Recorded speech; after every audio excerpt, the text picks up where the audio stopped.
नमस्कार। कभी सोचा है कि जीवन में सही तरीके से काम करने का सबसे बड़ा रहस्य किसी शांत जगह पर नहीं बल्कि एक युद्ध के मैदान में मिल सकता है।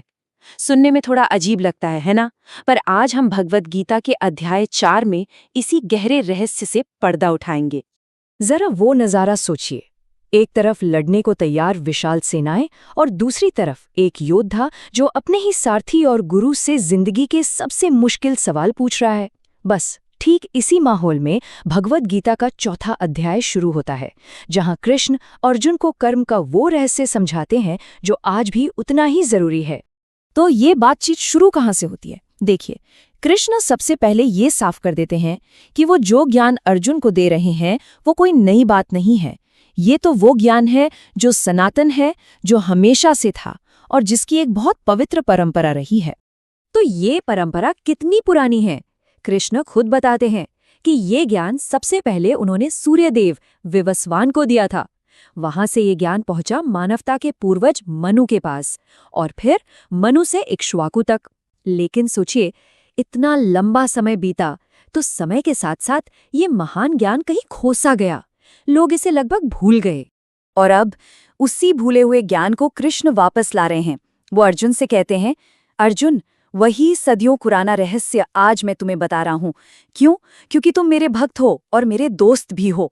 अब ये बात सुनकर किसी के भी मन में एक बहुत सीधा सा सवाल आएगा और अर्जुन के मन में भी आया। तो यहीं से शुरू होता है अर्जुन का एक बहुत ही लॉजिकल सवाल और उसके जवाब में कृष्ण अपने होने का, अपने दिव्य स्वरूप का सबसे बड़ा रहस्य खोलते हैं। अर्जुन का सवाल ना बिल्कुल सीधा और तर्क से भरा हुआ था। वो पूछते हैं, प्रभु, आपका जन्म तो अभी कुछ ही साल पहले हुआ है मेरे सामने, और सूर्यदेव वो तो कब से हैं, युगों युगों से। तो मैं ये कैसे मान लूं कि आपने ही उन्हें शुरुआत में ये ज्ञान दिया था? और कृष्ण का जवाब वो हमारी समय की पूरी समझ को ही हिलाकर रख देता है। वो कहते हैं, अर्जुन, बात सिर्फ इस जन्म की नहीं है। मेरे और तुम्हारे न जाने कितने ही जन्म हो चुके हैं। फर्क बस इतना सा है कि मुझे वो सब याद है और तुम्हें नहीं।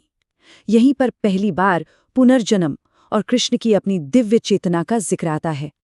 लेकिन एक सवाल और उठता है कि आखिर कृष्ण को धरती पर आने की जरूरत ही क्यों पड़ती है?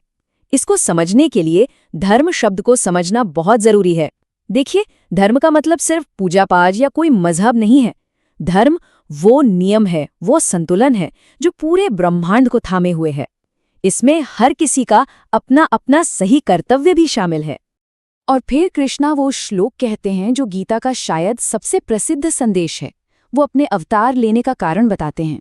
जब जब इस धरती पर धर्म की हानि होती है और अधर्म सिर उठाने लगता है, तब तब मैं खुद को प्रकट करता हूँ।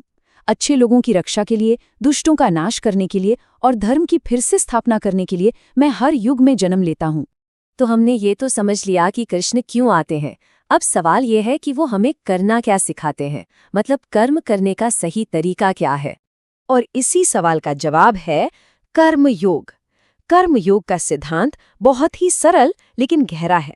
इसका मतलब है अपना काम करो, अपना कर्तव्य निभाओ, पूरी मेहनत और लगन से, लेकिन उसके नतीजे से, उसके फल से खुद को मत जोड़ो। बस कर्म पर फोकस, परिणाम पर नहीं। तो देखिए, हमारे पास काम करने के दो रास्ते होते हैं। एक रास्ता है लगाव के साथ। जब हम फल से बंधे होते हैं तो नतीजा क्या होता है? तनाव, चिंता। अगर सफल हुए तो अहंकार और हार गए तो दुख। दूसरा रास्ता है बिना लगाव के। इसमें आप अपना बेस्ट देते हैं और फिर परिणाम चाहे कुछ भी हो, मन में शांति रहती है, एक आज़ादी महसूस होती है। तो सवाल ये है कि इसे अपनी जिंदगी में अपनाए कैसे? कृष्ण इसके लिए एक सीधा साधा फॉर्मूला देते हैं।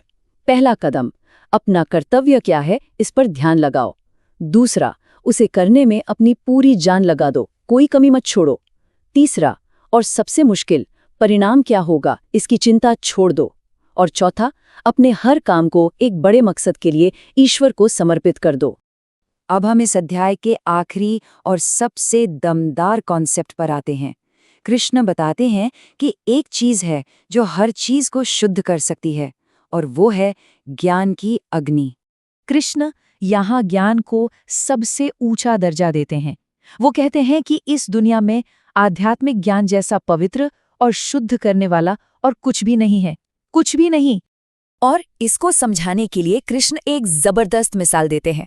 वो कहते हैं, अर्जुन जरा सोचो, एक धधकती हुई आग लकड़ियों के ढेर को कैसे जलाकर राख कर देती है। बिल्कुल वैसे ही ज्ञान की आग हमारी सारे कर्मों और उनके बंधनों को जलाकर भस्म कर देती है।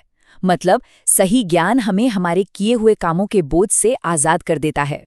तो इस ज्ञान की अग्नि का मकसद क्या है?